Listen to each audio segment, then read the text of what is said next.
O norte contra o sul. Irmão contra irmão. A Guerra Civil Americana é a mais sangrenta de sua história. A vitória vai exigir muito mais que poder de fogo no campo de batalha. Tecnologia. Comunicação. Logística. O que acontece por trás da linha de combate é que vai decidir essa batalha pelo futuro da América.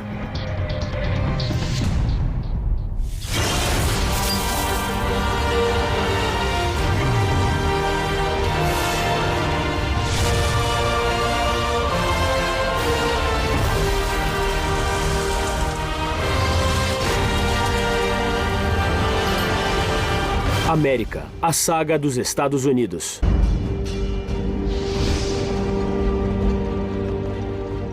Fogo! Guerra Civil. 1862. A Guerra Civil Americana está em seu auge. Norte e Sul estão em conflito pelo futuro da nação. Um novo tipo de bala trouxe essa guerra a um terrível beco sem saída, levando a morte a uma escala nunca antes vista em uma guerra.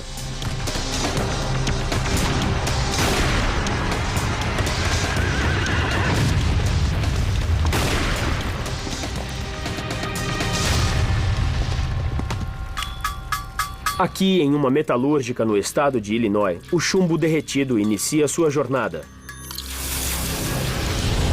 para se tornar um instrumento letal de destruição. A bala conhecida como bala mini. A peça de chumbo é a maior causadora dos números de mortos sem precedentes nessa guerra.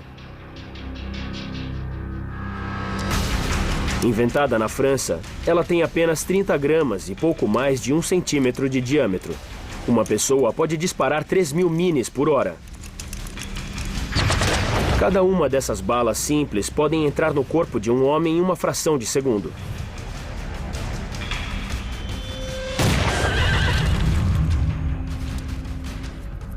A bala mini é usada tanto pelo norte quanto pelo sul. A demanda por essa bala letal é tão grande que uma indústria inteira surge só para fornecer balas mini para a frente de batalha.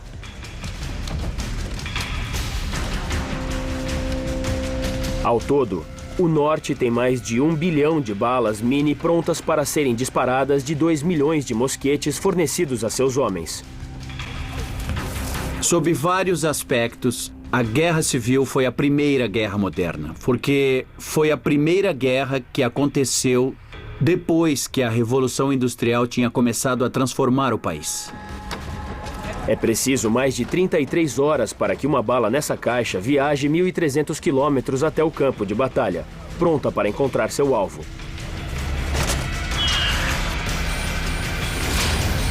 O novo mosquete é bem mais rápido de se recarregar do que as armas tradicionais. Ponha a pólvora, insira a bala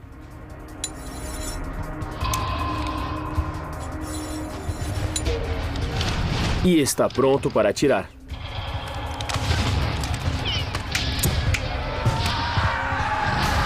Imagine uma guerra onde sua habilidade em carregar um mosquete mais rápido que o outro cara armado determina se você vai viver ou morrer.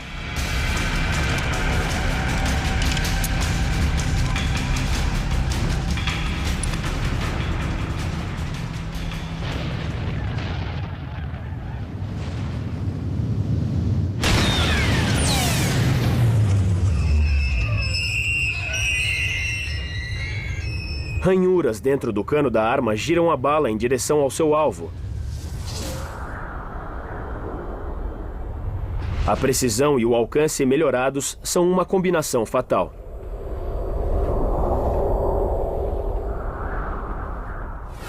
No segundo está tudo ótimo. No segundo seguinte, a cabeça do seu colega sumiu.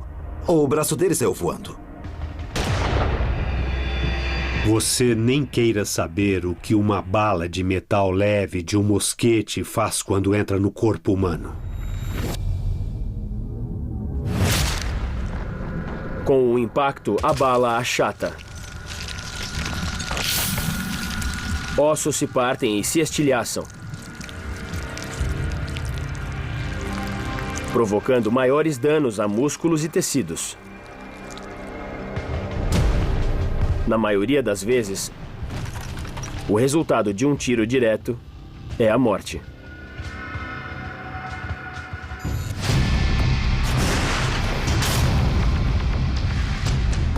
Mas com toda a tecnologia das balas mini, o exército ainda usa táticas militares tradicionais.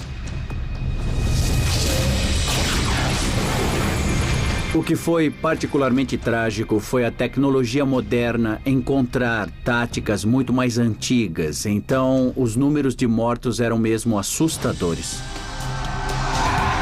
Os soldados ainda se enfrentam abertamente pelos campos de batalha. Mas a bala mini é precisa em um raio de 550 metros, transpondo facilmente essa distância. E elas podem ser recarregadas 8 vezes mais rápido que uma arma tradicional.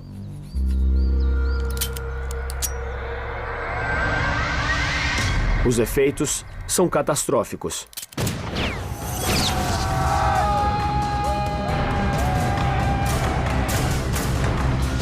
A taxa de mortos aumenta dramaticamente, comparada a guerras anteriores. Pelo campo de batalha, os resultados são carnificina. Sangue e morte em uma escala jamais vista antes. Eles matavam uns aos outros em grupos, em fileiras e em pilhas. O soldado Alexander Hunter escreveu: Um estava caído de bruços, com o corpo quase em 2 partes. Outro foi baleado enquanto preparava a mira. Um olho ainda estava aberto enquanto o outro fechou, e um braço se estendeu na posição para segurar o rifle que ficou caído ao lado dele no chão. Soldados em ambos os lados precisavam viver no meio de sofrimento e morte incomparáveis. Horatio Chapman registra a experiência em seu diário. Os mortos eram empilhados em alguns lugares, uns em cima dos outros, e dava muita tristeza ouvir os gemidos dos feridos. Alguns estavam vivos e ofegantes, mas inconscientes. Outros estavam feridos mortalmente e conscientes do fato de que não viveriam muito mais. No período da vitória final do Norte, mais de 600 mil homens de ambos os lados estavam mortos. Uns 2% de toda a população dos Estados Unidos. Em termos da população atual, seria o equivalente a 6 milhões de pessoas.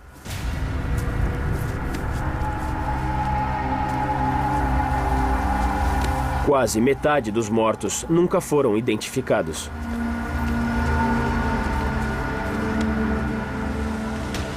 O medo de morrer esquecido no campo de batalha leva os soldados pela primeira vez a prenderem seus nomes e unidades em seus uniformes. Essas etiquetas grosseiras tornavam possível a identificação de seus corpos depois de mortos.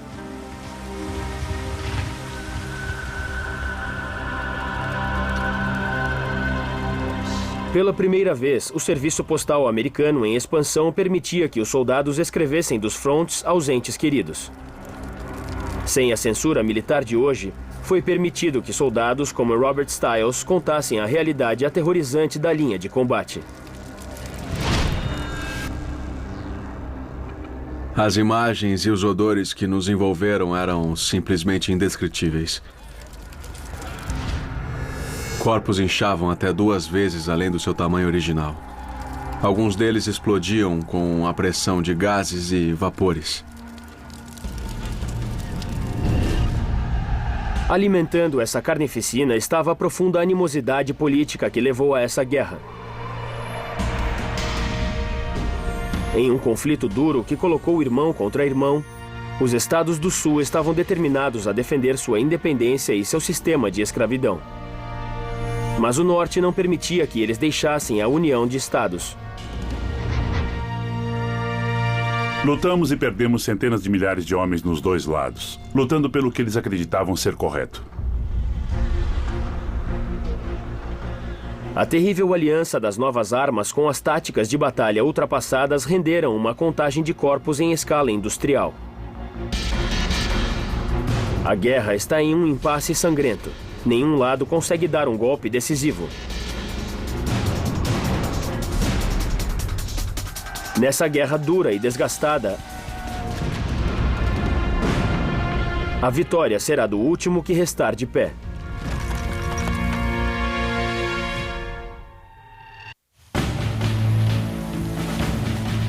Agosto de 1862. Mais de um ano de guerra.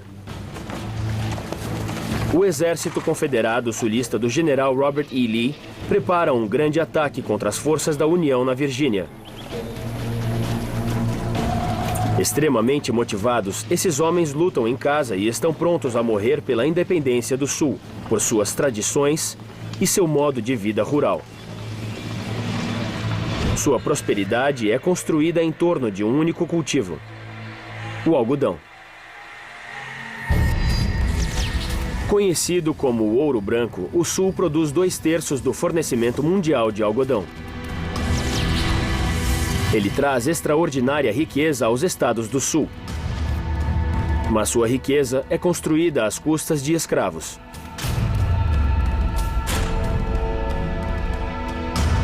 Agora, a vitória do presidente Lincoln nas urnas ameaça seu modo de vida tradicional e a escravidão em que ele se baseia.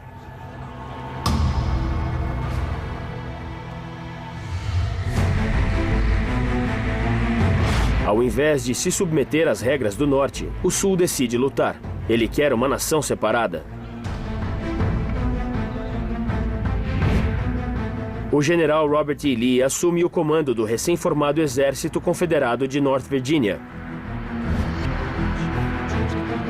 Lee, um brilhante graduado na Academia de Elite de West Point, já é veterano da Guerra Mexicana e admirado por sua eficiência em campo de batalha. Lee podia intuir o campo de batalha de maneira parecida com Rommel na Segunda Guerra Mundial, o Patton. E assim ele quase previa em que lugar ele podia se arriscar e onde podia atacar. Manassas, Virgínia, 1862. Soldados confederados se unem diante da segunda batalha de Bull Run. As forças de Lee estão em menor número. Mas as terras da Virgínia são território que esses soldados voluntários conhecem como as palmas de suas mãos. Treinamento e disciplina rígidos os transformaram em uma força incrível. Se você fizesse uma aposta na época, apostaria na vitória do Sul. O Sul só tinha que manter seu território. O Norte tinha que chegar e tomar. Tinha que ser a força de ocupação, o que é bem mais difícil de se fazer.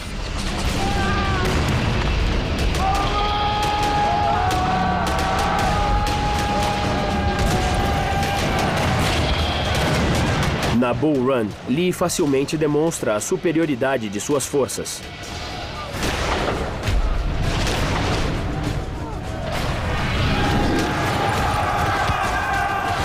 Em uma batalha que durou apenas 10 minutos, o 5º Regimento de Nova York do Norte perde mais homens que qualquer outro regimento durante toda a Guerra Civil.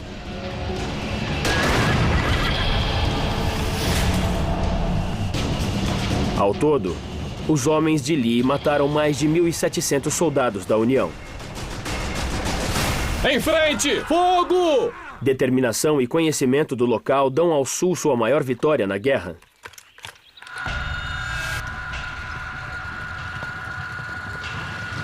Mas Lee e seus comandantes subestimaram a natureza desse conflito. E seu oponente, o presidente Abraham Lincoln. Porque Lincoln está lutando um tipo de guerra totalmente novo. E seus adversários sulistas não percebem isso.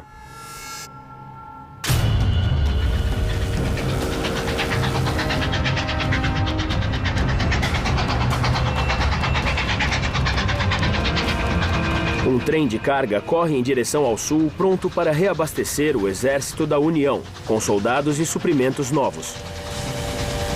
O tenente George Benedict escreve para casa: Fomos embarcados em vagões de carga e deixamos a cidade. O trem levou 600 outros soldados, além do nosso regimento, e preencheu 34 vagões.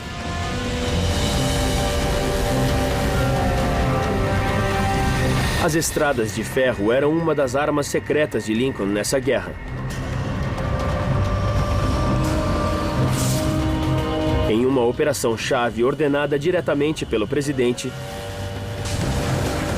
25 mil soldados foram enviados em sua jornada de 2.000 quilômetros até o sul. Fogo!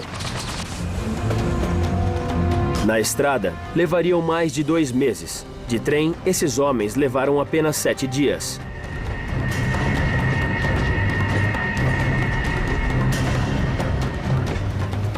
Depois de sua inauguração nos anos de 1830, a infraestrutura férrea americana gradualmente espalhou seus tentáculos pelo país. Lincoln percebeu que podia revolucionar a velocidade da disposição das tropas.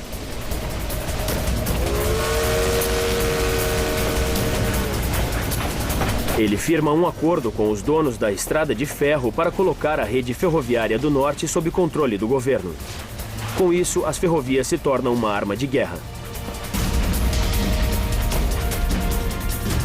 Ao invés de exércitos limitados à velocidade de sua marcha, de repente você passava a ter exércitos chegando ao fronte de trem e, o mais importante, suprimentos.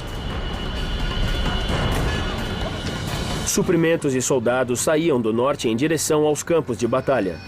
Linhas movimentadas carregavam mais de 700 toneladas de suprimentos por dia, o equivalente a 80 vagões.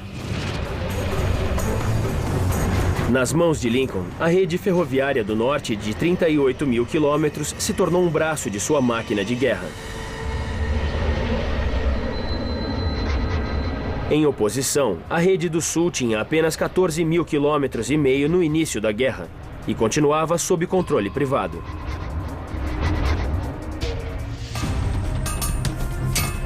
Nos 4 anos em que a guerra durou, o norte acrescentou 6 mil quilômetros e meio de novos trilhos à sua rede, contra apenas 650 quilômetros do sul. Essa inabilidade em coordenar suprimentos por via férrea será desastrosa para o sul. No inverno de 1863, uma rede ferroviária pobre vai deixar os soldados sulistas passando fome, mesmo estando a apenas 50 quilômetros de sua capital em Richmond.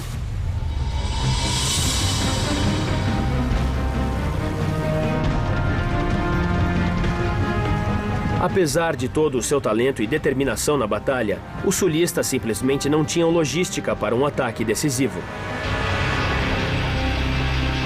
Lincoln não usa apenas ferrovias. Ele percebe que a vitória depende da mobilização de toda a potência industrial do norte no esforço de guerra. A produção de roupas no norte dobra durante o conflito. Fabricantes de ferramentas agrícolas começam a fazer espadas, enquanto o número de patentes dobra durante a guerra. Fábricas, tecnologia, infraestrutura. Isso vai mudar a cara da América. Pela primeira vez na história, a indústria é colocada ao dispor do esforço de guerra, um posicionamento no conflito que a América vai explorar na Primeira e na Segunda Guerra Mundial. É o início de uma nova economia integrada que vai se tornar a marca registrada dos Estados Unidos moderno.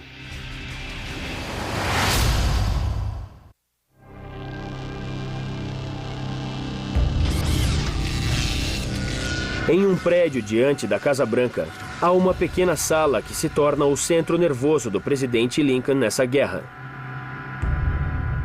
E dentro dela, há um aparelho simples que vai transformar a maneira de se lutar e de se vencer essa guerra. O telégrafo.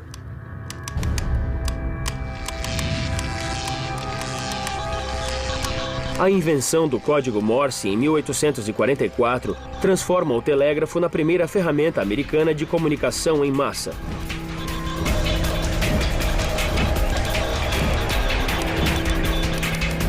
Rapidamente codificado, o sistema básico de pontos e traços é ideal para mensagens curtas.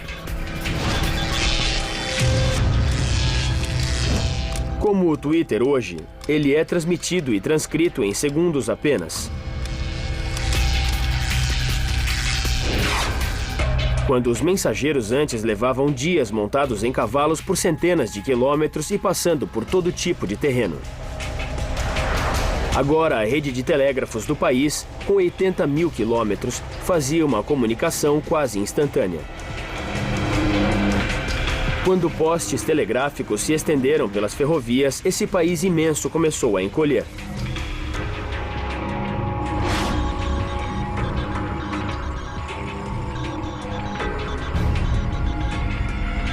Isso vai transformar a natureza dessa guerra com o fluxo de informações e de decisões indo e voltando na velocidade da luz. Ele se tornou uma versão antiga do e-mail. De repente, era possível enviar uma mensagem de alguém de St. Louis a Nova York em pouquíssima quantidade de tempo. Lincoln imediatamente percebe o potencial do telégrafo como arma de guerra. Ele insiste na instalação de linhas de telégrafo diretamente no Departamento de Guerra.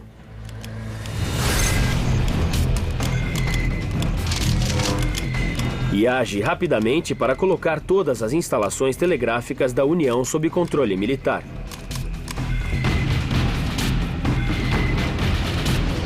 Os escritórios de telégrafo se tornam ponto central da operação de guerra de Lincoln, seu centro de controle e de comando.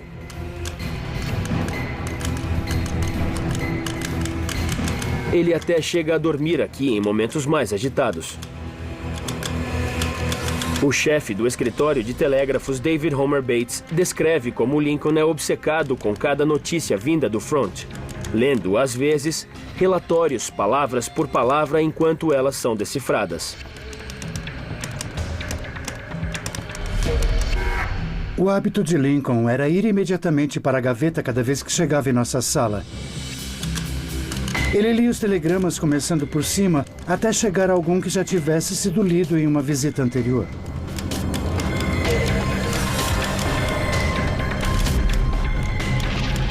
A rede de telégrafos do norte espalha seus tentáculos por toda parte, sugando informação para Lincoln e seus comandantes em Washington. Isso dá a ele uma visão estratégica ampla, fornecendo uma noção incomparável do pensamento tático de seus comandantes.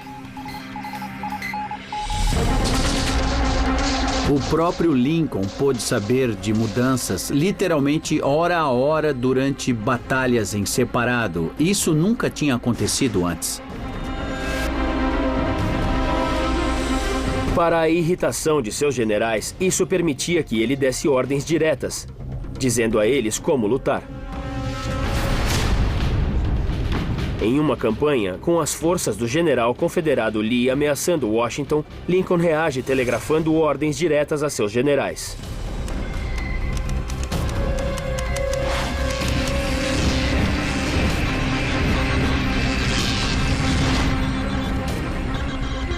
A posição exposta do general Banks torna sua substituição imediata de extrema importância. O presidente ordena, portanto, que vá em direção a Jackson, em Harrisonburg. Esse movimento deve ser feito imediatamente. Durante a guerra, Lincoln envia quase 1000 telegramas de seu pequeno escritório.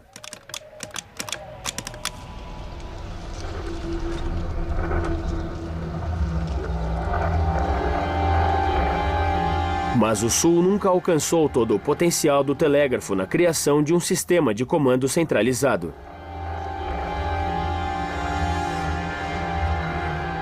Isso significava que generais do Sul, como Lee, deviam planejar suas batalhas sem esse tipo de visão estratégica.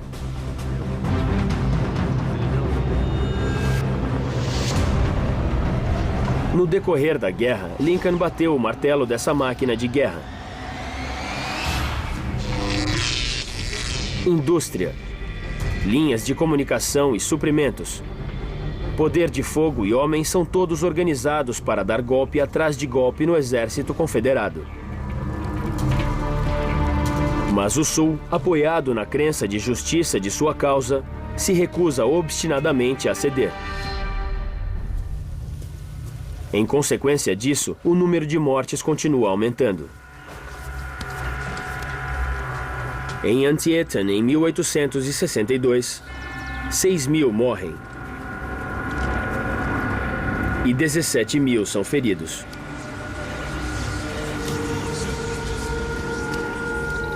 Mais de 3 vezes o número de mortes americanas nos ataques do dia D na Segunda Guerra Mundial.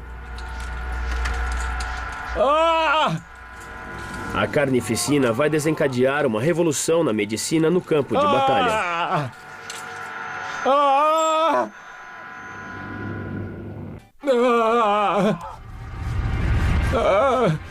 3/4 de todas as cirurgias feitas pelos cirurgiões do exército durante a Guerra Civil são amputações.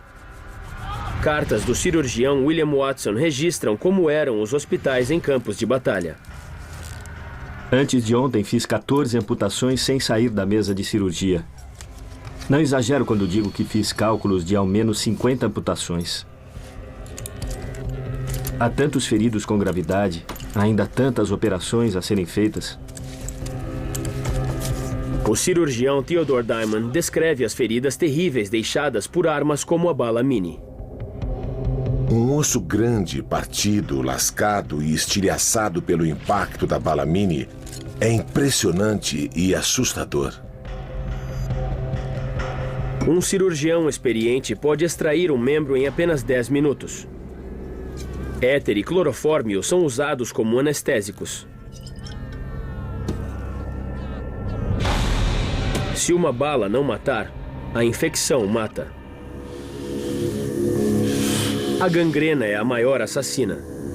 Privados de oxigênio, os ferimentos se tornam terreno fértil para o Clostridium,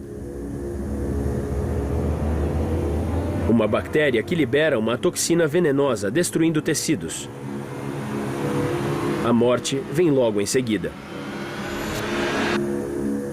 Aproximadamente 60.000 amputações foram feitas durante a Guerra Civil, mais que em qualquer outra guerra que os Estados Unidos tenham lutado. 2 vezes mais soldados morreram de ferimentos infectados e de doenças nos campos de batalha.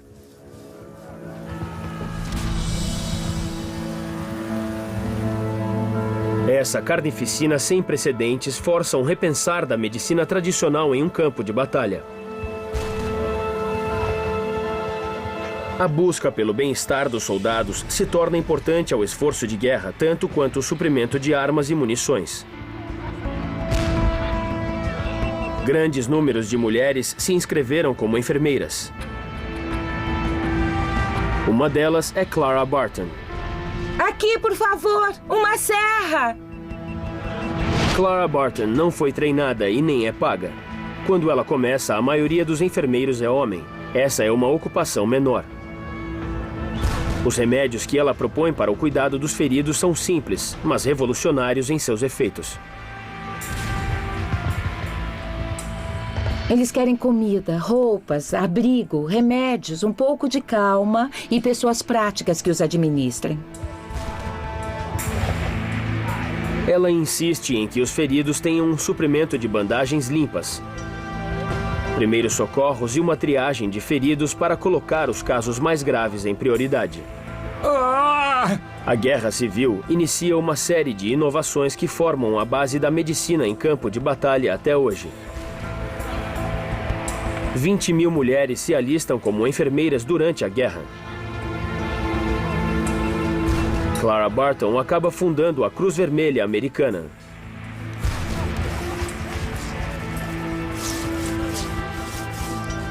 Os padrões de higiene começam a melhorar incrivelmente com a descoberta do bromo. Esse elemento químico cáustico é eficiente contra a bactéria que causa a gangrena. Assim, quase 3/4 dos amputados sobrevivem à cirurgia e a gangrena se tornou rara no final da guerra.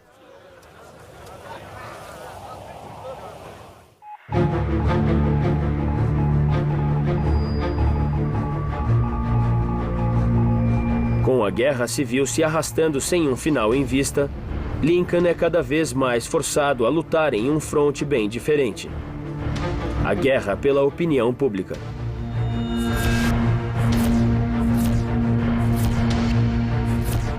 A difusão das câmeras portáteis faz com que, pela primeira vez, as imagens sangrentas dos campos de batalha cheguem a todas as casas.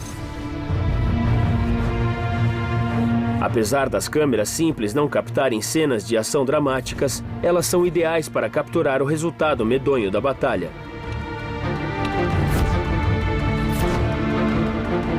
Em torno de 1.500 fotógrafos enchem os campos de batalha. Suas imagens são vendidas ao público por apenas 25 centavos. As fotografias que vinham da Guerra Civil é que a capturaram, a tornaram real e fizeram as pessoas, reconhecerem a violência realmente sem precedentes. A mídia americana crescente nos jornais reproduz simples estilogravuras das imagens. Mais de 200 correspondentes cobrem a guerra, escrevendo mais de 100 milhões de palavras. Essa avalanche de informação sobre a guerra faz com que a realidade do conflito fique marcada na consciência do público. Nunca mais os políticos poderão lutar guerras sem o apoio público.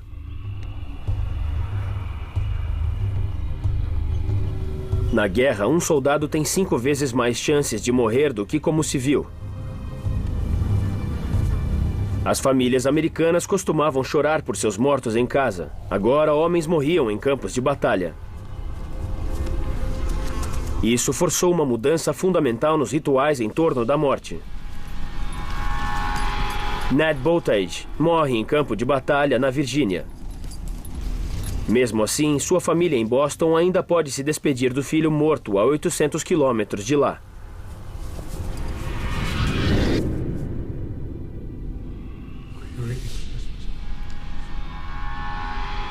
Apesar de ter levado uma semana para que seu corpo chegasse do campo de batalha, seu pai descreve como ele está livre de qualquer sinal de decomposição.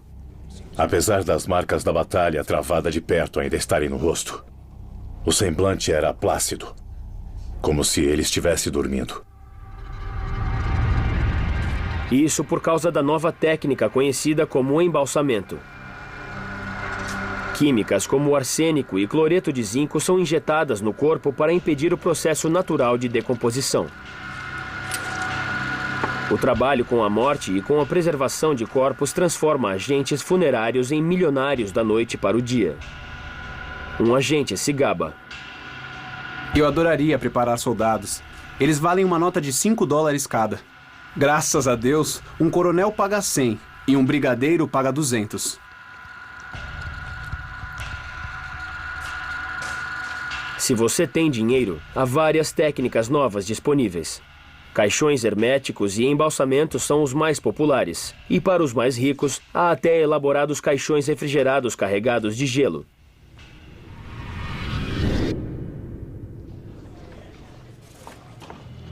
A guerra se arrasta.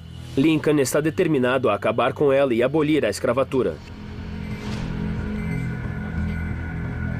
Em setembro de 1862, ele dá um ultimato ao Sul. Voltem para a União. Ele ameaça liberar escravos do Sul à força se eles recusarem. Mas, tendo provado da independência, o Sul não quer se juntar novamente à União, onde a escravidão estaria em risco. Eles rejeitam o ultimato.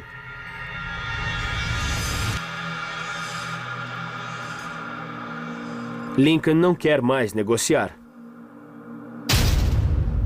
Se o Sul não liberta seus escravos, ele mesmo o fará. Para os brancos sulistas, era uma confirmação do que eles pensavam de Lincoln, que ele queria mesmo destruir o que eles consideravam ser um modo de vida sulista.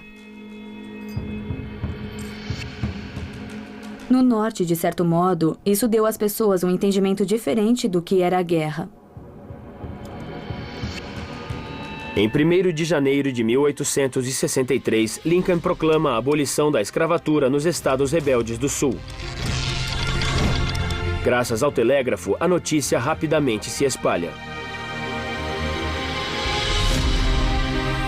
No primeiro dia de janeiro do ano de Nosso Senhor, de 1863... Lincoln chegou ao ponto de dizer não só que os negros não deviam ser escravos, mas que deviam ser tratados como cidadãos iguais, com total emancipação, direito a voto e direito de participação. Todas as pessoas feitas escravas devem ser, a partir de então, e para sempre livres.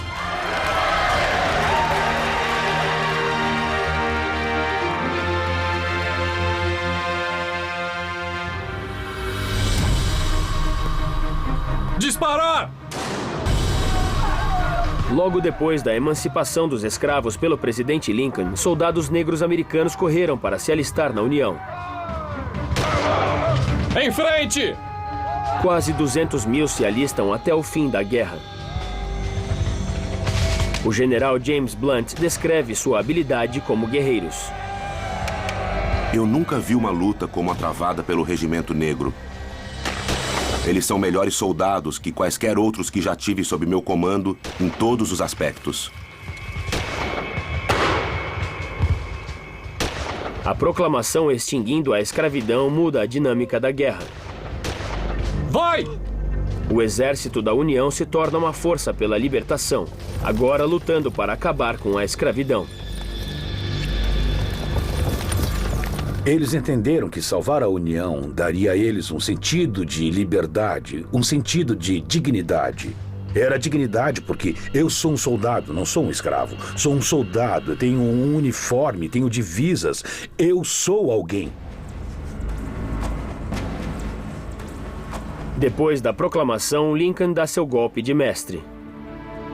Seu discurso em 1863 em Gettysburg, dedicando o primeiro cemitério nacional dos Estados Unidos aos soldados, é um dos discursos políticos mais famosos da história. Com muito sofrimento, nossos pais deram início a essa nação. Concebida em liberdade e dedicada ao princípio de que todos os homens são criados iguais. 143 corpos desconhecidos. Nós aqui decidimos que essas pessoas não morreram em vão, que esta nação deve renascer em liberdade e que o governo do povo, pelo povo e para o povo não pode nem deve perecer.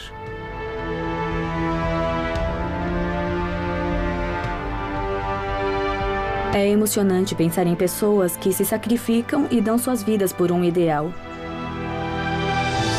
E ele mostra Lincoln no seu melhor. O gênio, a simplicidade que transmite muita coisa. É místico, de certo modo é um hino à América e é o hino às possibilidades e aos grandes sacrifícios deste país. Mas em 1864, a guerra continua em um impasse.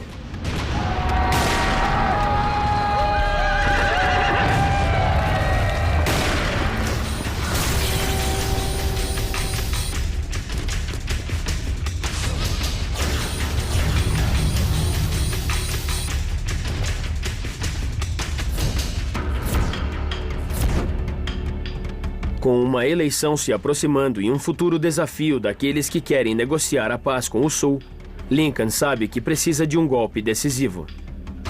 Em algum ponto, alguém se cansa, alguém pisca, alguém comete um erro.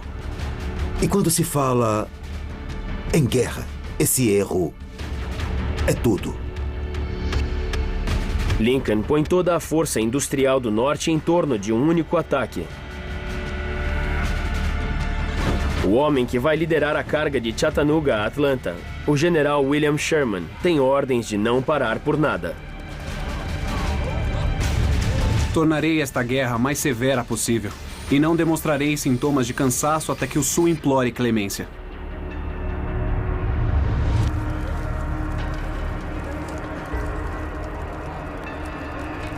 Avançando na calada da noite, a marcha do general Sherman é apoiada por uma das maiores operações logísticas já vistas nesse conflito.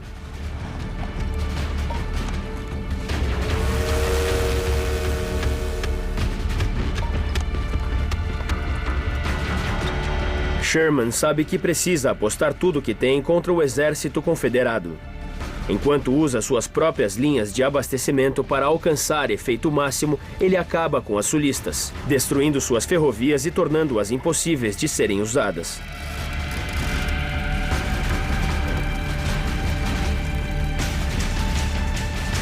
Em um dia, as linhas de abastecimento do norte fornecem 200 mil balas.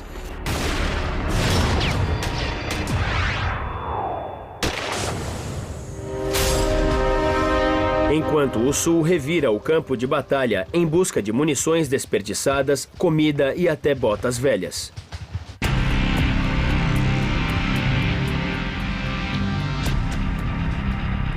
Sherman a chama de Guerra Total, uma destruição de terras que se torna a marca registrada da guerra moderna.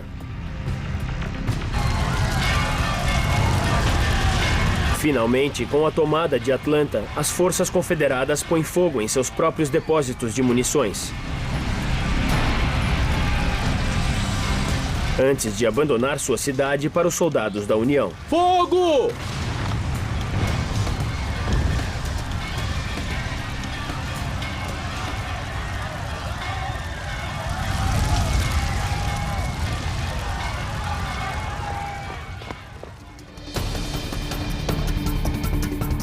As táticas de Sherman da Guerra Total venceram.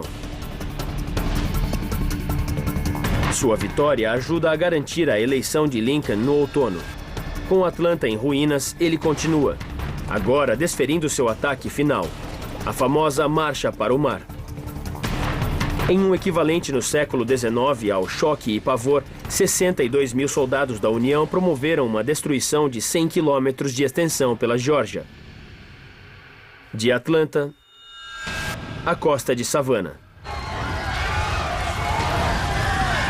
Linhas de abastecimento são cortadas, aldeias são saqueadas e colheitas incendiadas. Tudo de valor militar é destruído.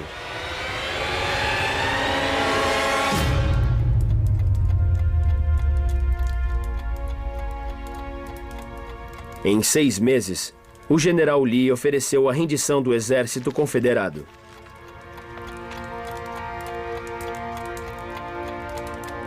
A rebelião acabou. O Sul terá que se submeter à União e dar fim à escravidão. Com a vitória, o Norte validou a liberdade e validou o modelo industrial. Então você tem uma confiança americana, um sentido americano de realização e uma disposição americana de partir pelo mundo. Para o comprometimento da Confederação, sua infraestrutura logística inferior não foi páreo para a máquina de guerra invencível do Norte. O centro industrial, a infraestrutura férrea crescente, a rede telegráfica, tudo deu a vitória ao Norte.